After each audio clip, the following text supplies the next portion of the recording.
우리가 역사를 보면은 하나의 패턴으로 흘러가는 것이다라고 사람들은 이야기하거나 아니면 그것이 아니라 그냥 돌발적으로 우발적으로 일어나는 일들이 있는 것이다라고 말하는 사람들이 있다고 합니다. 그런데 여러분, 우리가 살아가는 이 세상에는 안타깝게도 악의 연대기가 흘러가는 것 같아요. 강한 악이 등장하기 시작하면 더 큰 악이 등장하고 더 큰 악이 등장하면서 그 악들은 점점 무너져가는 것을 보게 됩니다. 근데 결국 무엇이 남게 되죠? 하나님의 선하심이 남게 되는 거다라는 거죠. 그런데 안타깝게도 우리는 그 하나님의 선하심을 보기보다는 이 세상의 악함을 반복해서 볼 때가 너무나도 많다는 것입니다. 이렇게 불의한 시대 속에서 그리스도인은 어떤 삶의 태도를 겸비해야 하는지 오늘 말씀을 통해서 함께 생각하며 은혜를 나누도록 하겠습니다. 다니엘 7장부터 9장까지의 환상은요, 다니엘에게 보여진 것이라면 이제 10장부터 11장까지 보여지는 이 환상의 내용들은 다니엘이 적극적으로 그 환상에서 어떻게 일해야 되는지를 하나님께서 말씀하고 계신다라는 겁니다. 우리 1절 말씀 함께 읽어보도록 하겠습니다. 시작.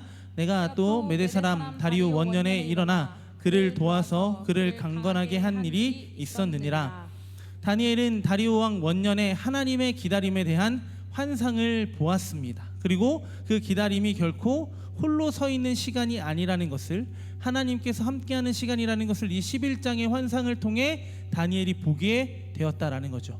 이 앞서 10장의 내용에서 다니엘이 어떤 모습으로 있었냐면 다니엘은 지쳐 있었습니다. 그 환상을 바라보며 그 환상 속에서 이루어지는 일들을 감당하기 너무 어려워서 쓰러지게 되죠.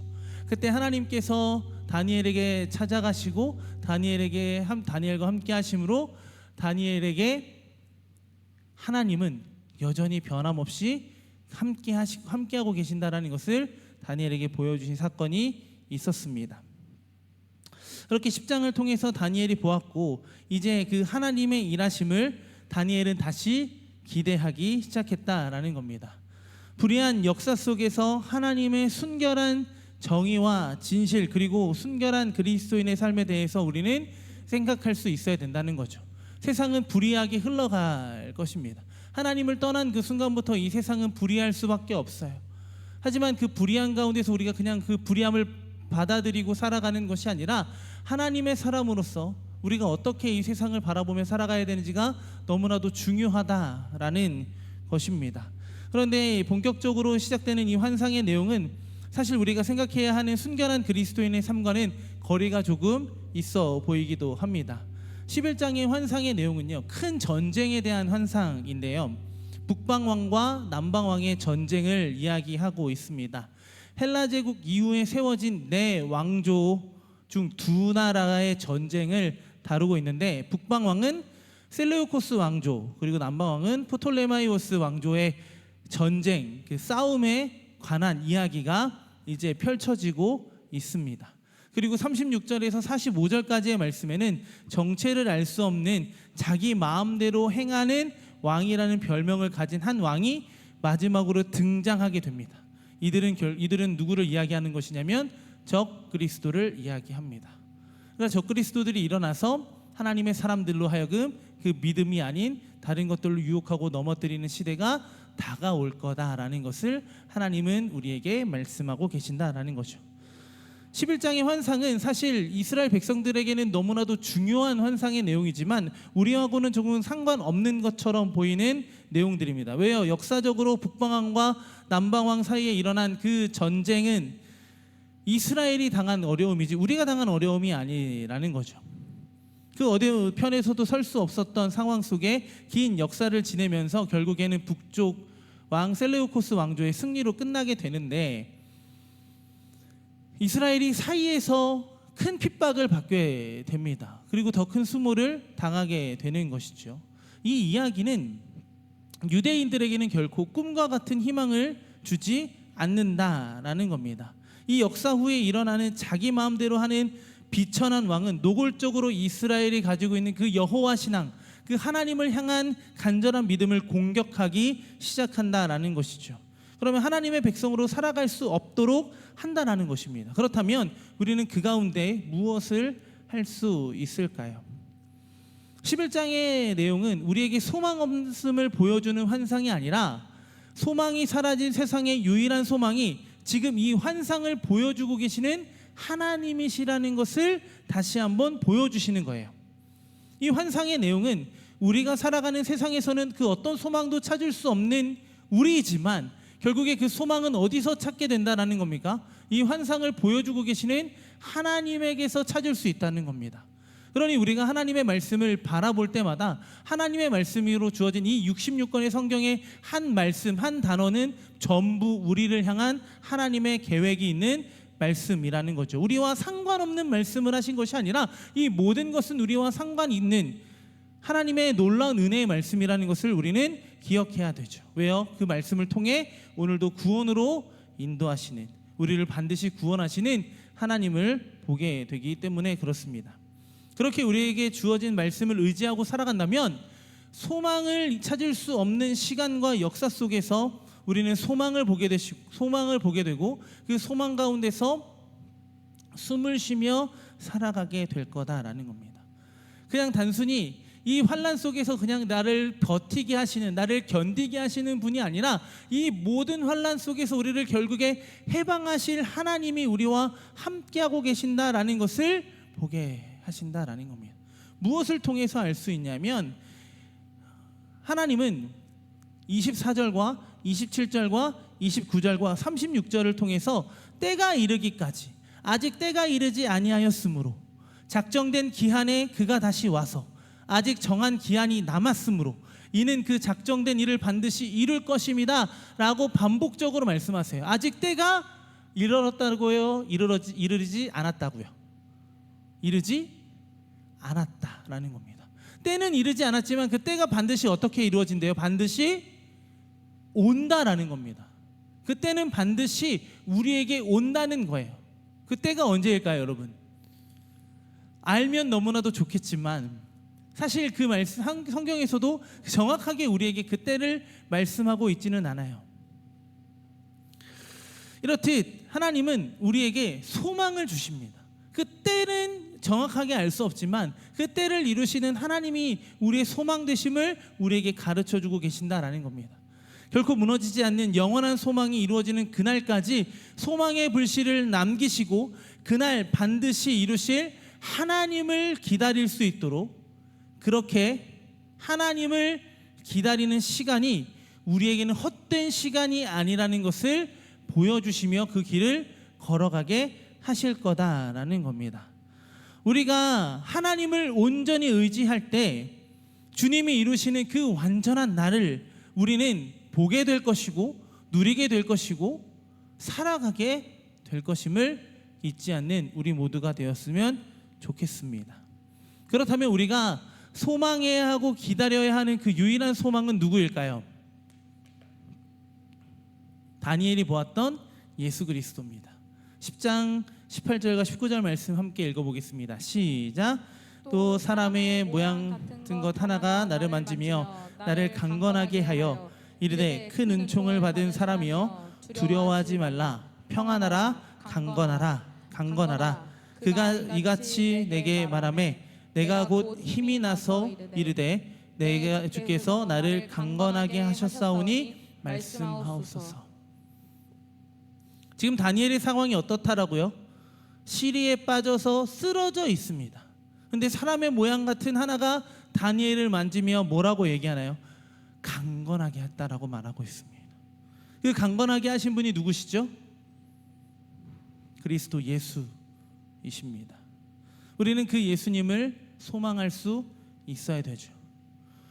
우리도 아무런 소망 없는 우리에게 예수님은 찾아오셨고 시리에 빠져있는 우리 가운데 찾아와서 우리에게 영원한 소망이 있음을 말씀하고 계신다라는 겁니다. 그 소망은 언제부터 이루어졌냐면 예수님의 어머니가 뱃속에 있는 태중에 있는 그 아들 예수를 기다리면서 이렇게 찬양을 합니다. 좀 긴 말씀이긴 한데요. 우리 누가복음 말씀 함께 읽어볼까요? 1장 46절부터 55절 말씀을 교독하여 보도록 하겠습니다. 제가 먼저 읽을게요. 마리아가 이르되 내 영혼이 주를 찬양하며 내 내 마음이 하나님 내 구주를 기뻐하였음은 그의 여종의 비천함을 돌보셨음이라. 보라, 이제 후로는 만세의 나를 복이 있다 일컬으리로다. 능하신 이가 큰 일을 내게 행하셨으니 그 이름이 거룩하시며 긍휼하심이 두려워하는 자에게는 대대로 이르는도다. 그의 팔로 힘을 보이사 마음의 생각이 교만한 자들을 흩으셨고 권세 있는 자를 그 위에 내리치셨으며 비천한 자를 높이셨고 줄이는 자를 좋은 것으로 배불리셨으며 부자는 빈손으로 보내셨도다. 그 종 이스라엘을 도우사 긍휼히 여기시고 기억하시되 우리 조상에게 말씀하신 것과 같이 아브라함과 그 자손에게 영원히 하시리로다 하니라. 소망의 예수님은 자기 마음대로 행하며 하나님을 왜곡하고 두려워하지 않는 이들을 흩으실 것입니다. 하지만 비천한 자와 줄인 자와 가난한 자에게 무엇을 베푸신다고요? 긍휼을 베푸신다라고 말씀하고 있습니다. 아무런 소망이 없는 우리에게 그 구원의 은총을 주시고 그 은총을 받은 우리가 무너지는 그때 그 가운데 평안함과 강건함을 허락하셔서 유일한 소망이 되어 주신다라고 말씀하고 있습니다. 비록 그날이 언제 이루어지게 될지 우리는 알 수 없어 늘 불안하고 두려움이 먼저 생기는 것은 당연합니다. 그런데 우리가 기억해야 되는 것은 아무것도 알지 못해 비천한 자가 되고 줄인 자가 되고 가난한 자가 되어 우리에게 찾아오신 예수님은 변함없이 우리를 찾아와 우리와 함께 해 주신다라는 겁니다.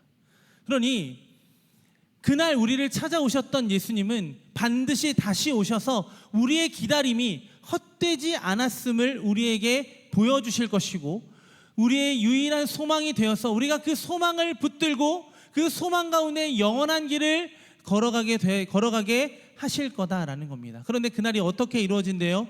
도둑같이 온대요. 우리 데살로니가전서 말씀 좀 읽어볼까요? 함께 읽겠습니다. 시작. 주의 날이 밤에 도둑같이 이를 줄을 너희 자신이 자세히 알기 때문이라. 그들이 평안하다 안전하다 할 그때 임신한 여자에게 해산의 고통이 이른과 같이 멸망이 갑자기 그들에게 이르리니 결코 피하지 못하리라. 도둑이 언제 갈 거니까 기다려라고 하면서 도둑이 드나요? 그런 도둑은 없어요. 그죠? 도둑은 언제 와요? 아무도 몰래 와요. 제가 이걸 언제 경험했냐면요, 이 3절의 말씀을 도둑이 우리 집에 들었다는 게 아니라 3절의 말씀이 진짜 우리 집에 있었어요.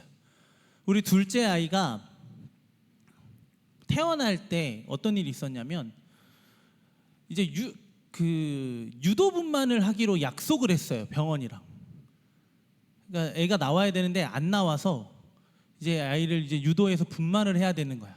다음 날 이제 유도분만이 되어 있어서 약속되어 있어서 제가 좀 일찍 잠에 들었어요. 왜냐하면 이제 가서 도와줘야 되니까. 잘라고 누웠는데 갑자기 전화가 온 거야, 병원에서. 애 나온다고. 애가 나오게 됐다라고 갑자기 연락이 온 거야. 해산의 고통이 언제 이루어질지 몰랐던 거지. 그런데 우리 어머니가 그때 이제 우리 큰딸을 봐주려고 집에 계셨어. 애 그렇게 빨리 안 나온다. 내가 막 정신없이 준비하니까. 그런데 제가 병원에 도착하고 정확하게 10분 있다가 애가 나왔어요. 엄마 말 들었으면 큰일 날 뻔한 거지. 그만큼 우리에게는 예기치 못한 일들이 계속해서 이루어지게 되는데 그 예기치 않은 그때에 누가 오신다라는 거예요? 예수님은 반드시 오신다라는 겁니다. 그런데 어떤 모습으로 오실까요? 우리 사도행전 1장 11절 말씀 한번 읽어볼까요? 시작. 이르되 갈릴리 사람들아 어찌하여 서서 하늘을 쳐다보느냐. 너희 가운데서 하늘로 올려지시니 예수는 하늘로 가심을 본 그대로 오시리라 하였느니라. 언제인지 알 수 없어 그날이 도둑과 같이 임하게 될 것이지만 그날은 가장 큰 영광이 되는 날입니다. 왜요? 영광 중에 하늘로 올라가신 그 예수님이 영광 중에 우리에게 다시 오실 것이기 때문에 우리는 그날 가장 영광스러움을 보게 될 거다라는 겁니다. 가장 영광스러운 그날을 준비하고 그 기다림 속에서 영원한 자유와 해방을 이루실 그리스도를 우리는 다시 오실 그 예수 그리스도를 기다리는 인생을 우리는 살아갈 수 있어야 된다라는 거죠. 그러니 우리는 이 세상의 불의함을 끊어낼 수 있는 유일한 길은 누구라는 거예요? 예수 그리스도 한 분밖에 없다라는 겁니다. 우리는 이 모든 것을 끊어내실 예수 그리스도의 무엇을 기다리는 사람들인가요? 다시 오심을 기다리는 사람들인 줄 믿습니다. 그렇죠? 우리 예수님의 다시 오심을 오늘도 기다리고 계시죠? 그런데 우리는 언제 왔으면 좋겠어요? 지금 맞아요? 지금이면 내가 할 말을 잃어버리는데. 우리는 언제 오셨으면 좋겠어요? 적어도 내 꿈이 이루어지고 난 다음에, 적어도 내가 이거 한 다음에. 아직은 내가 준비된 것 같지 않으니까 예수님의 다시 오심을 우리는 온전히 기다리지 못할 때가 참 많다라는 거죠. 근데 예수님 반드시 다시 오십니다. 믿으시죠? 우리는 그날의 가장 영광스러움을 보게 될 줄 믿습니다. 하지만 그날까지, 예수님이 다시 오시는 그날까지 교회와 성도인 우리에게는 쉽지 않은 일들이 연속될 것입니다. 이건 어쩔 수가 없어요. 반복될 거니까요. 인간의 죄악된 세상은 계속해서 반복된 불의함을 이루어낼 것이기 때문에 그러하다라는 겁니다. 우리 36절 말씀 한번 읽어볼까요? 11장 36절입니다. 시작. 그 왕은 자기 마음대로 행하며 스스로 높여 모든 신보다 크다 하며 비상한 말로 신들의 신을 대적하며 형통하기를 분노하심이 그칠 때까지 하리니 이는 그 작정된 일을 반드시 이루실 것임이라.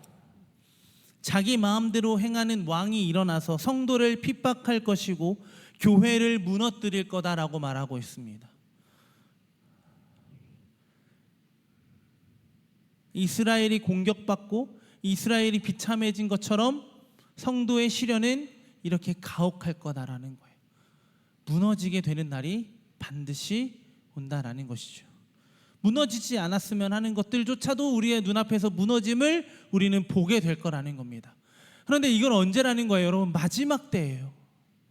그 마지막 때가 이르렀다라는 증거 중에 하나라는 거예요. 무너지고 있는 것처럼 보이고 모든 것이 내 뜻대로 되지 않는 것처럼 보이는 이 세상을 마주한 것이 마지막 때라는 거예요. 예수님께서 고난과 죽음 그리고 부활에 대해 말씀하시자 한 제자가 마지막 때에 어떤 일이 일어날지를 질문합니다. 그때 예수님의 대답은 다음과 같아요. 마태복음 24장 15절과 16절 말씀입니다. 함께 읽겠습니다. 그러므로 너희가 선지자 다니엘이 말한 바 멸망에 가증한 것이 거룩한 곳에 선 것을 보거든 읽는 자는 깨달을진저 그때 유대에 있는 자들은 산으로 도망할지어다.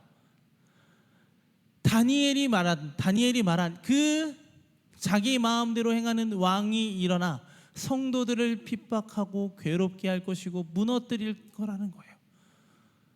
여러분, 교회의 무너짐이, 우리의 무너짐이 두려우신가요? 당연히 두렵죠. 그러면 끝나는 것처럼 보이니까요. 그런데 여러분, 우리가 끝나야 하나님의 시작이 새롭게 우리에게 이루어진다는 것을 우리는 항상 잊지 말아야 한다는 거예요. 우리는 지키려고 해요. 무언가 지켜내려고 합니다. 당연히 지켜내고 그 거룩함을 수호해야 되는 건 우리들의 삶이 맞아요. 그런데 이 세상의 무너짐을 우리의 힘으로 막아낼 수 있을 거다라고 착각해서는 안 된다는 거예요. 우리의 힘으로는 이걸 막아낼 수 있는 힘이 아무것도 없어요. 하지만 우리는 그 가운데 무엇을 지켜내면 되는 겁니까? 우리의 순결함을 지켜내는 거예요. 그럼 우리의 순결함을 지켜낸다는 것은 어떤 삶을 이야기하는 걸까요?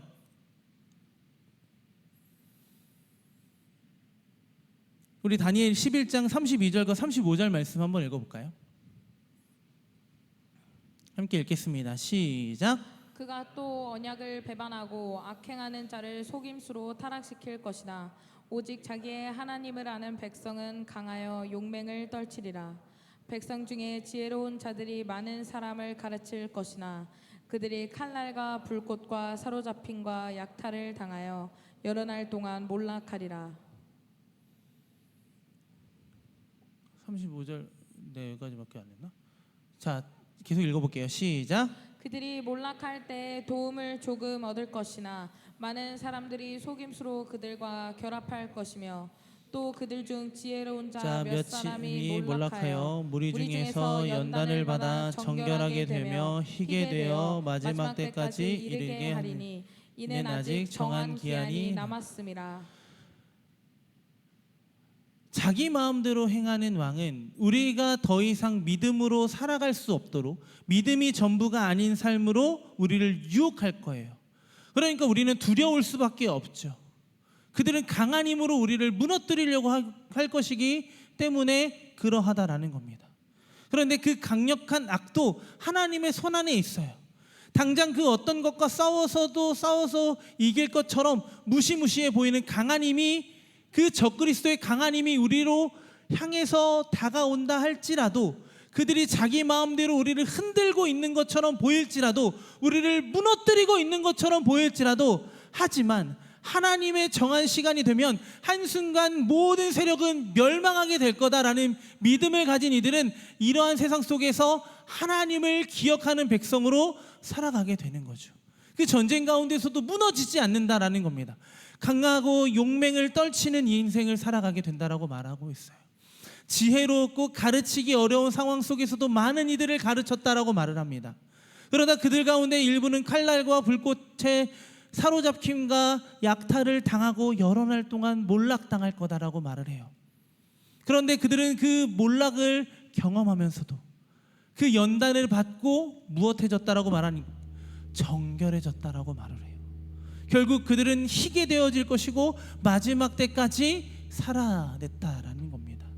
이런 불의한 시대 속에서 순결한 그리스도인으로 세상에 굴하지 않고 세상과 다른 방식으로 살아가면서 살아가는 인생은요, 왜? 라는 질문을 하는 것이 아니라 우리가 무엇을 하면 됩니까? 라고 질문하며 사는 인생을 살아가야 한다라는 겁니다.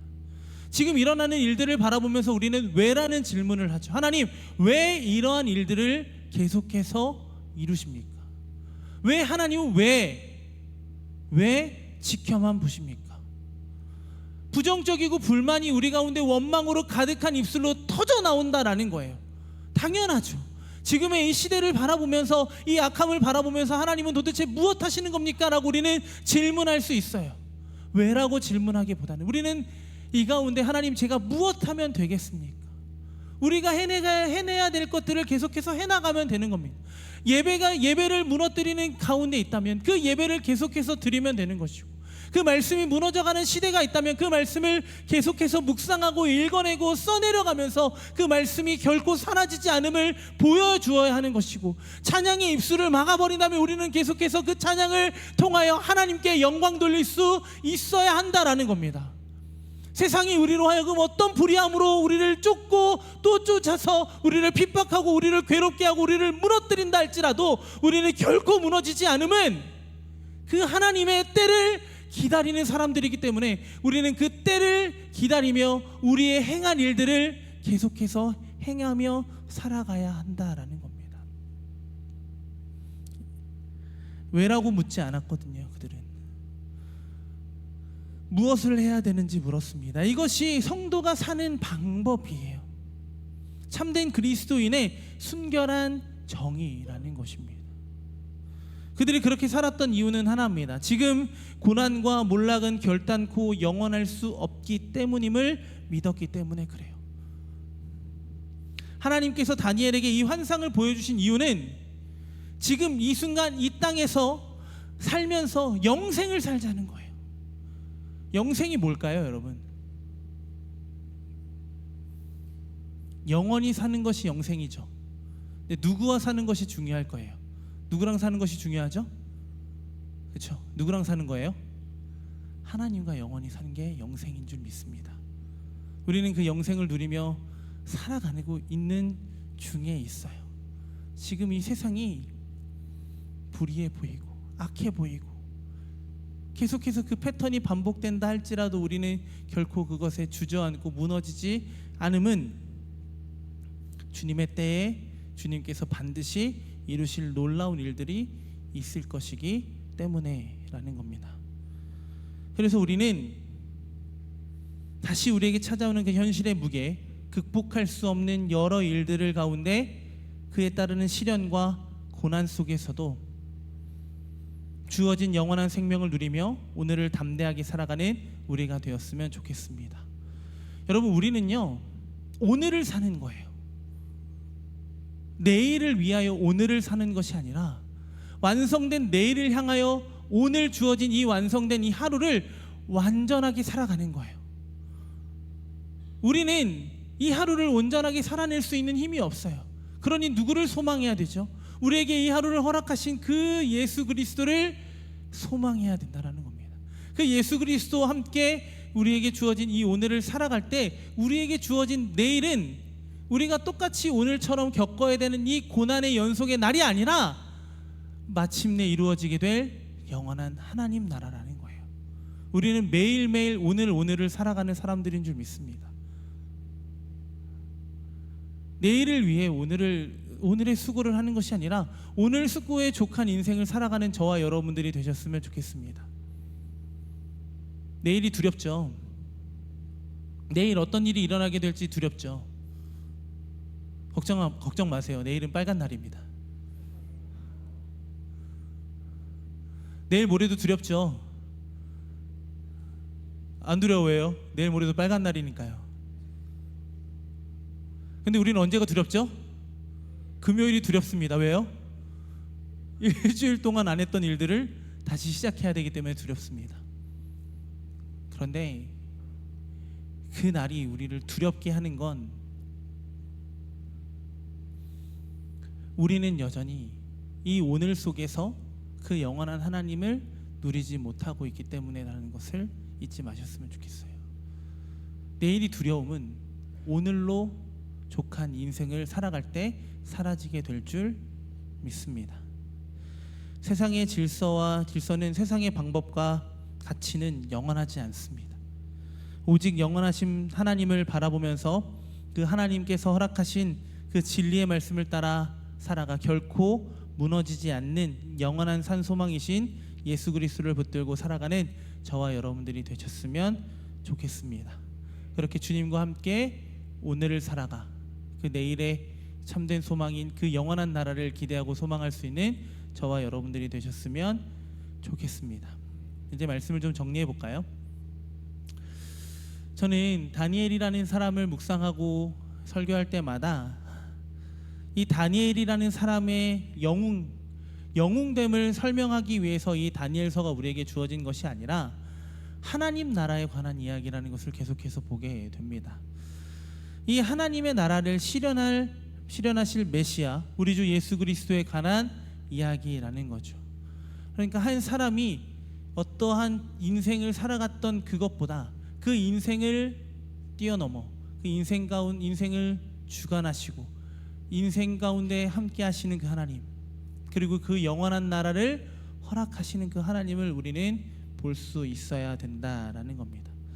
우리가 이것을 믿고 살아갈 때 우리는 세상에 있으나 세상의 불의함에 속하지 않고 하나님의 자녀들로 순결한 정의를 행하며 살아가게 될 줄 믿습니다. 하나님께서 정한 기간이 다가오고 있습니다. 언제인지 알 수는 없어요. 그런데 우리는 이 길에서 함께 연단받고 정결해지고 희게 되어 마지막 때에 우리 주님께 칭찬받을 수 있는 우리 모두가 되었으면 좋겠습니다. 우리 마지막으로 로마서 말씀 한번 읽어볼까요? 로마서 5장 말씀입니다. 5장 3절과 4절 말씀인데요. 함께 읽겠습니다. 시작. 다만 이뿐 아니라 우리가 환난 중에도 즐거워하나니 이는 환난은 인내를, 인내는 연단을, 연단은 소망을 이루는 줄 알미로다. 다시 한번 읽어볼까요? 시작. 다만 이뿐 아니라 우리가 환난 중에도 즐거워하나니 이는 환난을 인내를, 인내는 연단을, 연단은 소망을 이루는 줄 알미라. 우리가 이 환난을 즐거워하는 것은 무엇 때문인가요? 이 환난이 환난으로 끝나는 것이 아니라 무엇으로 주어지기 때문에요? 영원한 소망으로 주어지기 때문인 줄 믿습니다. 여러분 환난 가운데 계신가요? 누구를 소망해야 될까요? 예수 그리스도를 소망하는 여러분들이 되셨으면 좋겠습니다. 그 예수 그리스도와 함께 이 불의한 세상 속에서 순결한 그리스도인으로 살아가는 저와 여러분들의 삶이 되기를 예수님의 이름으로 간절히 소망합니다. 우리 함께 찬양하고 기도하는 시간 갖도록 하겠습니다.